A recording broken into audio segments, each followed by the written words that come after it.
వందల ఆవులు చనిపోయిన విషయాన్ని ప్రభుత్వం దాచిపెట్టిందని అన్నారు టీటీడీ మాజీ చైర్మన్ కరుణాకర్ రెడ్డి.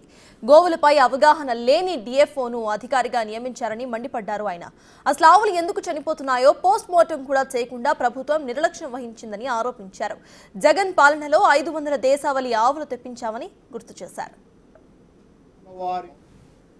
మా ప్రభుత్వంలో హైందవ ధర్మాన్ని కాపాడుతాం, హిందూ ధర్మ పరిరక్షణకు కట్టుబడి ఉంటాం, తిరుమల పవిత్రతను కాపాడటమే ధ్యేయంగా పాప ప్రక్షాళన చేస్తామని చెప్పినటువంటి చంద్రబాబు నాయుడు గారు పవనానంద స్వాముల వారి ఆధ్వర్యంలో నడుస్తున్నటువంటి ఈ ప్రభుత్వ ఆధ్వర్యంలో తిరుమల తిరుపతి దేవస్థానం వారి గోశాలలో గత 3 నెలలుగా దాదాపు 100కు పైగా గోవులు మృతి చెందుతున్నాయి.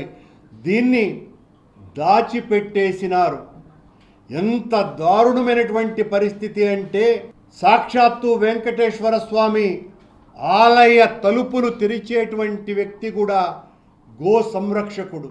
ఆ పాలనలో దాదాపు 550 ఆవులను, అత్యంత నాణ్యమైన ఉన్నతమైన ఆవులను, సాహివాల్, గిర్, కాంక్రీజ్ ఇలాంటి ఆవులని దాతల ద్వారా సమీకరించి గుజరాత్, రాజస్థాన్